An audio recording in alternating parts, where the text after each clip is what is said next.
Hello আমার সাকিবিয়ান ভাইরা বোনেরা, চলে এলাম আরও একটা নতুন ভিডিও নিয়ে। আশা করছি তোমরা প্রত্যেকেই খুব ভালো আছো। একটা বিষয় আমার মাথায় এলো, যেটা নিয়ে আমার মনে হলো কথা বলাটা খুব উচিত।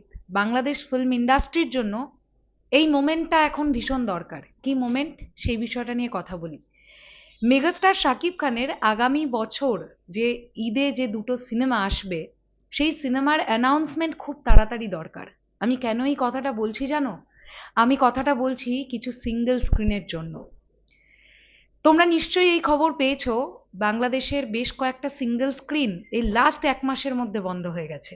বেশ কয়েকটা সিঙ্গেল স্ক্রিন, মানে আমার কাছেই খবর এসছে 5 থেকে 7টা সিঙ্গেল স্ক্রিন বন্ধ হয়ে গেছে। এবং সেটা কিন্তু বন্ধ হয়ে গেছে মানে আবার পরবর্তী সময় খুলবে, ব্যাপারটা এরকম নয়। তারা ডিসিশন নিয়েছে যে সিঙ্গেল স্ক্রিন দিয়ে তারা আর বিজনেস করবেই না।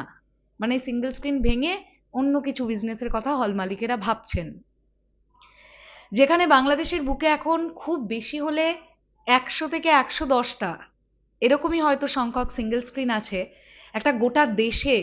সেখানে এর থেকেও যদি ডিক্রিজ করে সিঙ্গেল স্ক্রিনের সংখ্যা, সেক্ষেত্রে ইন্ডাস্ট্রির জন্য এটা কিন্তু খুবই দুর্ভাগ্যজনক একটা বিষয় হবে। আর এইরকম একটা মোমেন্টে ডিরেক্টর মেহেদী হাসান হৃদয় এবং ডিরেক্টর রায়হান রফি যদি next year megastar Shakib Khan এই দুজন ডিরেক্টরকেই শিডিউল দিয়ে থাকেন, তাহলে এই দুটো সিনেমার অ্যানাউন্সমেন্ট খুব তাড়াতাড়ি দিয়ে দেওয়া উচিত। তাতে করে কি হবে, আরও কিছু সিঙ্গেল স্ক্রিন নষ্ট হবে না বা বন্ধ হবে না। কারণ হল মালিকেরা কিন্তু নিশ্চয়তা পাচ্ছে না, এটা একদম ঠিক। কারণ এই বছর দুটো ঈদে সিঙ্গেল স্ক্রিন কিন্তু সেভাবে বিজনেস করতে পারেনি বাংলাদেশের বুকে।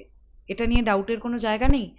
বিজনেস করেছে, মাল্টিপ্লেক্স বিজনেস করেছে ডেফিনেটলি, বাট সিঙ্গেল স্ক্রিনের যে অডিয়েন্সটা, যে ব্যাপারটা বড়বাদের সময় তৈরি হয়েছিল, তুফানের সময় তৈরি হয়েছিল, সেই ব্যাপারটা কিন্তু কোথাও গিয়ে মিস হয়েছে এই বছর দুটো ঈদ। তাই অনেক সিঙ্গেল স্ক্রিনের হল মালিকেরাই কিন্তু একটা নিরাশার জায়গায় পৌঁছে গেছেন।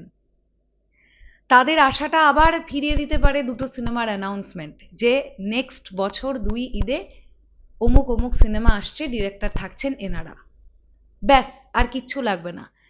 যদি 5জন সিঙ্গেল স্ক্রিনের হল মালিকও ভেবে থাকেন এটা, যে আমি আর সিঙ্গেল স্ক্রিনের ব্যবসা লাটে তুলে দেবো, আমি অন্য কিছু করব, তারা আবার একটু দাঁড়িয়ে যাবে।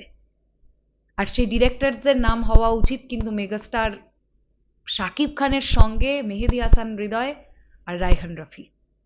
এটা আমার কোথাও গিয়ে মনে হয়।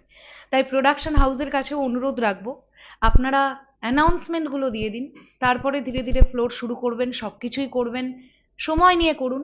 বাট স্পেশালি সিঙ্গেল স্ক্রিনের হল মালিকদের একটু আশ্বস্ত করুন, যাতে আরও 5জন সিঙ্গেল স্ক্রিনের হল মালিক যেন সিনেমা হল বন্ধ করে দেওয়ার সিদ্ধান্তে না চলে আসেন। তো একটা দেশে 100টা সিঙ্গেল স্ক্রিন মানে সেই সংখ্যাটা কিন্তু ফিল্ম ইন্ডাস্ট্রি হিসেবে অনেক কম। তাই সেটা যাতে আরও না কমে যায়, সেই দিকটার জন্য দুটো সিনেমার অ্যানাউন্সমেন্ট খুব দরকার, এটা আমার মনে হলো।